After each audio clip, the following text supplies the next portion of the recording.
komen, dan share, dan juga jangan lupa tekan loncengnya ya. Dah. Assalamualaikum warahmatullahi wabarakatuh. Selamat pagi, salam sejahtera buat kita semua. Sebelum kita mulai belajar pada pagi hari ini, ada baiknya kita berdoa dulu menurut kepercayaan kita masing-masing. Berdoa dimulai.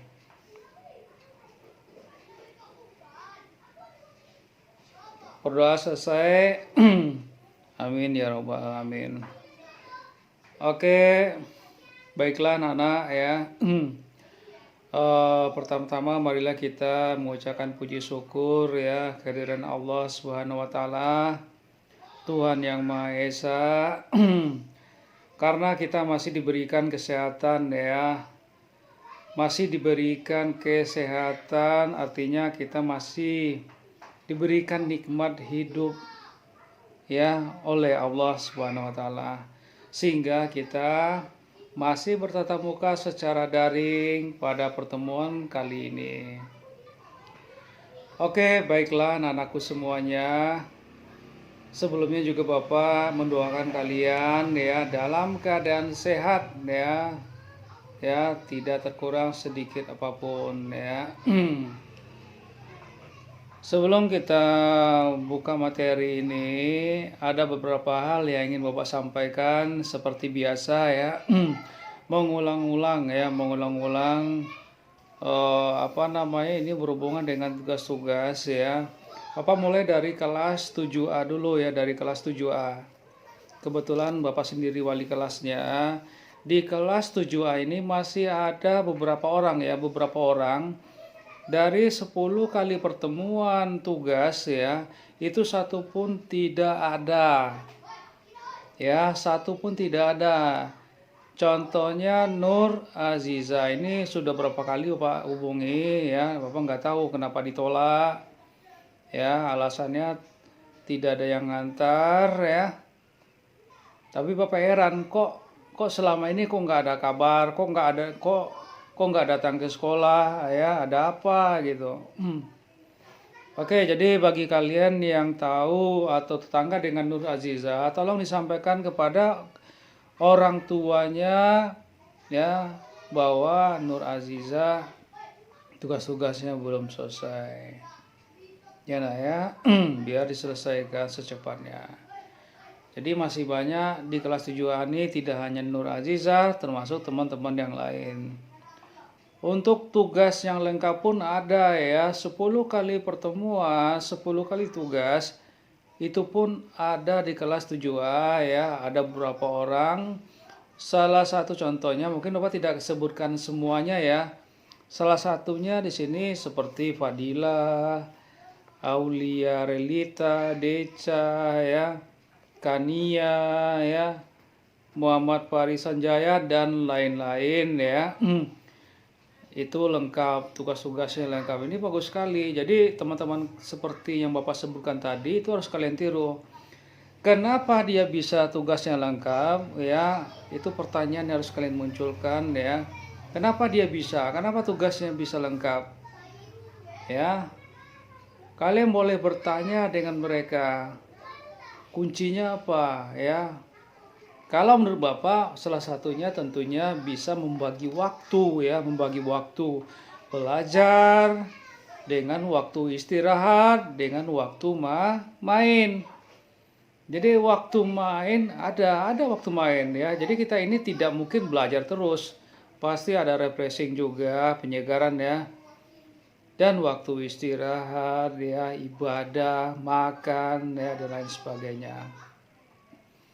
Ya, jadi kalau waktu kalian habisnya untuk main ya, main game ya, terus berbohong dengan orang tua ya, sia-sia ya, sia-sia. Kuota yang dibeli ke orang tua sia-sia habis hanya untuk main game. Jadi harus dimanfaatkan sebaik mungkin. Oke, tadi kelas 7A, sekarang kita masuk ke kelas 7B. Di kelas 7B ada juga beberapa orang ya yang tugasnya dari awal sampai pertemuan 10 itu tidak ada. Kalau nggak salah seperti teman Anda, Amelia, Daniel Edikson, Hanif, ya, dan lain-lain ya. Ini tugasnya satu pun tidak ada. Kalaupun ada, silakan temui Bapak. Ya, namun diantara yang tidak ada tadi, ada juga yang lengkap. Contohnya teman Anda, Alifa, Chelsea, Belkis, ya, Azara, terus Febrian, Benyamin, ini yang cowok ya, M. Faras, Melanie Azila, dan lain-lain. Ya, jadi diantara yang lengkap tadi Bapak tidak bisa sebutkan semuanya ya. Oke, itu kelas 7B. Untuk kelas 7C ya, di kelas 7C Bapak perhatikan ini luar biasa nah ya, banyak sekali yang tidak mengerjakan tugas ya. Walaupun demikian ada juga di antara teman kalian yang lengkap. Contohnya Elizabeth ya, Charles Prayen, Ananda Nur Aziza, Cynthia Rosana BR Tarigan, dan lain-lain ya. Jadi ada juga yang lengkap, ada juga yang tidak ya. Tapi yang parah adalah mulai dari awal pertemuan pertama sampai pertemuan 10 itu tugasnya tidak ada. Jadi tolong ya disampaikan kepada teman-teman kalian di grup ya. Kebetulan tadi Pak udah posting juga ya. Oke, terus selanjutnya ini kelas 7D yang terakhir ya. Jadi ini yang terakhir. Ada juga ya, ada juga, tapi nggak sebanyak di kelas tadi. Di kelas 7D itu ada juga yang dari awal itu tugasnya nggak ada. Contohnya Zulham ya, Sylvia, Amanda ya, Grace ya, itu dari awal pertemuan tidak ada. Jika itu teman kalian, sahabat kalian ya, sampaikan ya. Tolong disampaikan ya. Kasihan ya, nanti takutnya nanti jika kita sudah memasuki ujian MIT, ini belum lengkap ya. Jadi nanti ini bisa susah ya, susah karena ini akan berpengaruh pada nilai semester kedua. Di antara yang tidak lengkap tadi ada juga yang lengkap. Contohnya Bapak akan sampaikan namanya Anugrah Septia, nih cowok nih. Ya, terus yang berikutnya Erika Jelita Pakpan, Nabila Sabrina, Naila Amalia, Rati Olivia Lorenza, Renata Aprilia ya, dan lain-lain. Ya, yang tidak bisa saya sebutkan satu persatu.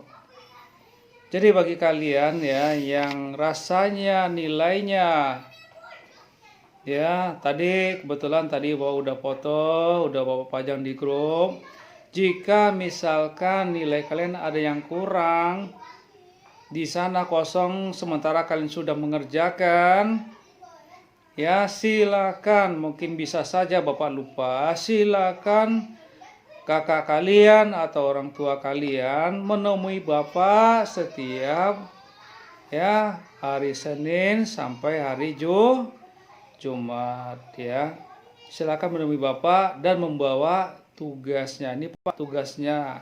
Jadi tugas itu sekali lagi Bapak sampaikan, jangan sampai ada ya tanggalnya tidak ada, pertemuan keberapa juga tidak tahu, karena kemarin ada orang tua kalian mengantar ke sekolah ya, tugas tanggal berapa tidak tahu, pertemuan keberapa juga tidak ditulis ya, sementara pembukuan kita jelas ini nah ya. Jadi jangan seperti itu ya. Jadi kalau kalian menyuruh kakak kalian, orang tua kalian harus ditulisin, Ma ini tanggal ini, Ma ini pertemuannya ini tugasnya, Ma ditulis itu ya, supaya orang tua kalian nggak capek-capek nah ya, nggak bingung juga.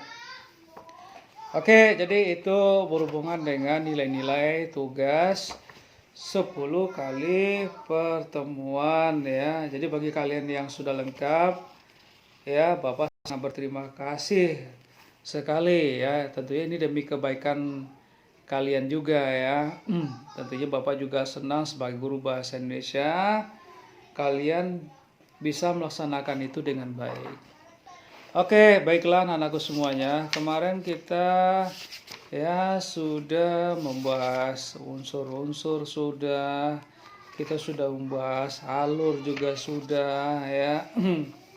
Sekarang kita akan membahas tentang struktur. Nah, struktur di dalam fabel atau legenda ya. Jadi di dalam fabel itu ada kerangka-kerangka yang harus dilewati ya, atau urutan-urutannya. Jadi kalau kita ingin menulis sebuah cerita ya, kita harus mulai dari awal dulu. Nah, kita harus mulai dari awal dulu ya, jangan kita mulai dari bagian akhir ya. Jadi kita harus mulai dari awal. Kebetulan di buku cetak kalian, silakan kalian buka halaman 209 ya. Buku cetak kalian halaman 209 ya, judulnya poin C, menelaah struktur dan bahasa fabel.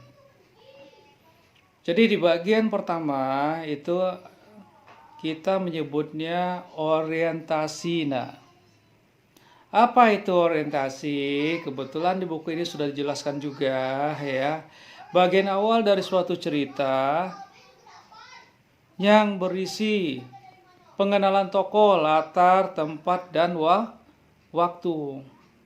Ya, bagian awal dari suatu cerita yang berisi pengenalan tokoh, latar, tempat, dan waktu. Jadi maksudnya itu adalah di bagian awal paragraf cerita yang kalian baca, biasanya ya penulis menggambarkan karakter fisik tubuh ya. Fisik itu adalah tubuh dari tokoh ya, apakah dia tinggi, apakah dia gemuk, apakah dia seperti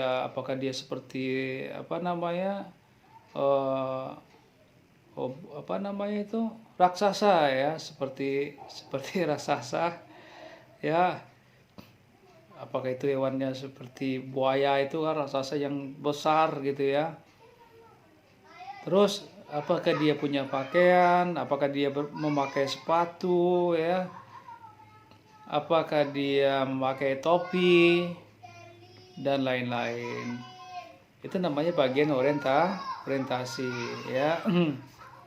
Untuk bagian latar ya, itu juga nanti akan bisa digambarkan di sana, apakah itu di sebuah gunung, apakah itu di sungai ya, itu namanya latar ya. Kalau untuk waktu kita bisa lihat apakah cerita itu pada pagi hari, malam hari, senja hari, dan lain-lain.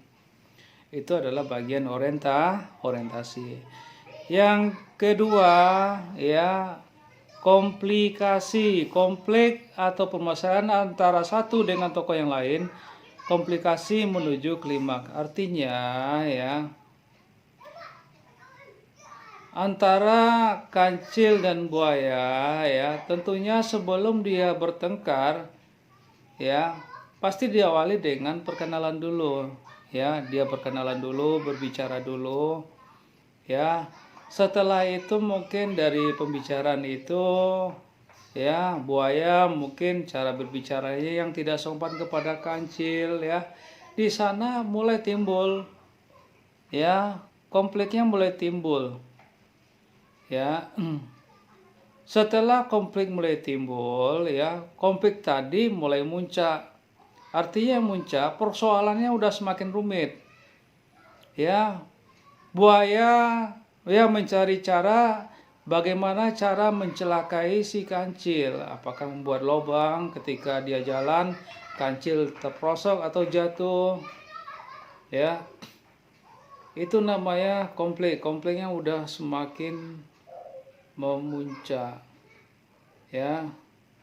Tentunya kalau nggak salah kalian pernah ya mendengar cerita atau menonton sebuah film semut dan belalang ya. Belalang asik bernyanyi, bernari ya, menari-nari.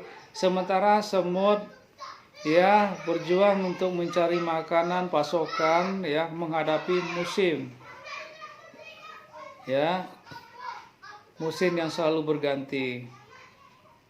Ya, sementara belalang tidak asik dengan kegiatannya, senang-senang ya. Akhirnya di sana timbullah ya pembicaraan dialog antara belalang dan semut ya. Si semut diajak oleh belalang untuk mengikutinya untuk bernyanyi, bernari, namun semut tidak mau. Itu sudah konflik. Ya. Konflik memuncaknya seperti apa? Ya, konflik memuncak seperti apa? Ya. Akhirnya apa yang terjadi? Ya. Belalang kelaparan, tidak punya pasokan air, makanan ya. Itu namanya konflik memuncak. Dari awal tadi ya. Oke, terus yang berikutnya resolusi. Yang ketiga, bagian yang berisi pemecahan masalah, ya. Ini sebelum penyelesaian ya. Jadi bagian akhir nanti namanya koda ya. Itu pada koda itu bagian terakhir paber yang berisi perubahan yang terjadi pada tokoh dan pelajaran yang dapat dipetik dari cerita tersebut. Jadi koda ini pesan ya, pesan yang bisa kita ambil dari ya cerita yang kita baca tadi. Ya, seperti cerita semut dan belalang. Akhirnya apa? Ya, semut memberikan makanan kepada belalang dan belalang akhirnya sadar dengan kelalaiannya selama ini ya, dan dia menyesal dan tidak akan mengulangi kembali ya. Padahal sebelumnya dia mencemooh semut ya. Nah, sekarang semut karena kasihan dengan belalang ya, belalang disuruh masuk ke rumahnya dan diberikan makanan, air ya. Nah, itulah akhir dari cerita tersebut. Itu namanya koda.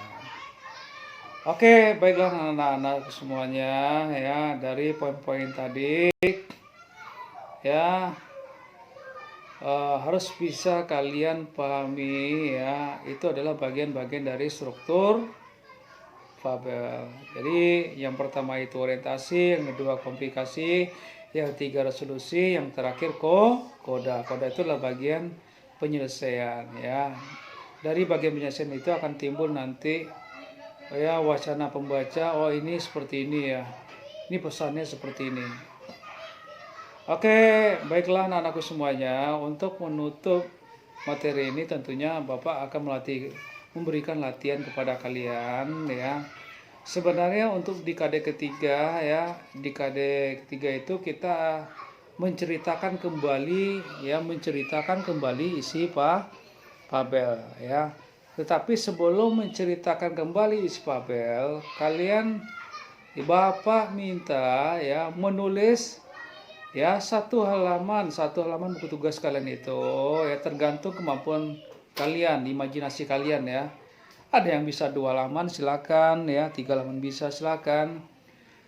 Kalian tulislah ya satu cerita fabel imajinasi kalian sendiri ya. Jadi bukan imajinasi orang lain. Imajinasi orang lain itu artinya yang sudah ada di buku. Jadi kalian jangan memplagiat, artinya mengambil karya orang lain, mengcopy ya, setelah itu mengatakan ini adalah karya saya ya. Jadi jangan. Kalian bebas untuk memilih binatangnya apa? Apakah dia gajah, apakah dia kuda ya. Terserah kalian. Ya, ide cerita kalian mau buat seperti apa, terserah kalian. Yang jelas strukturnya seperti yang Pak sampaikan tadi.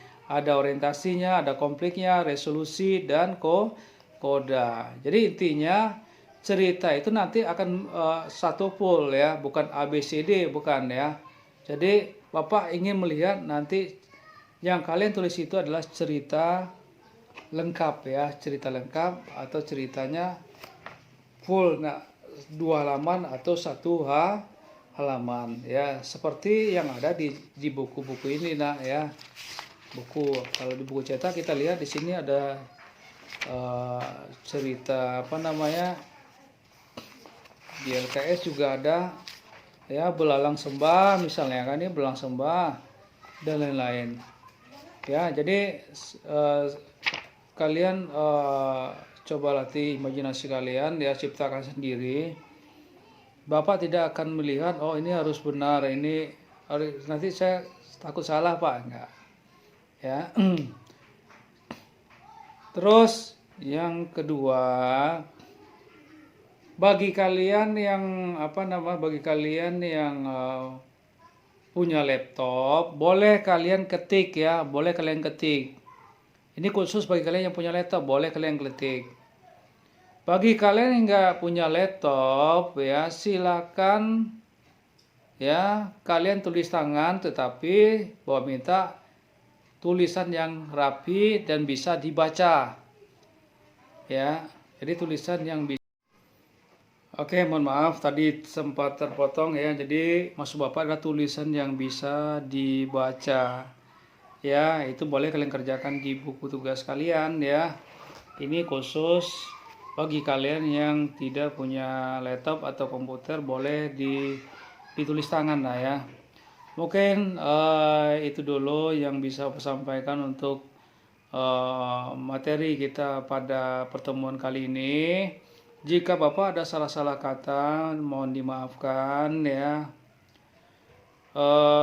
Ingat ya, sekali lagi Bapak sampaikan ya, mohon video ini kalian tonton sampai selesai nak, supaya kalian tidak gagal fokus. Karena ada juga beberapa orang di antara teman kalian ya, mungkin karena nontonnya tidak fokus, jadi tugas yang dikerjakan pun asal ya, informasi itu tidak jelas gitu. Oke, baiklah, mungkin itu yang bisa Bapak sampaikan. Assalamualaikum warahmatullahi wabarakatuh.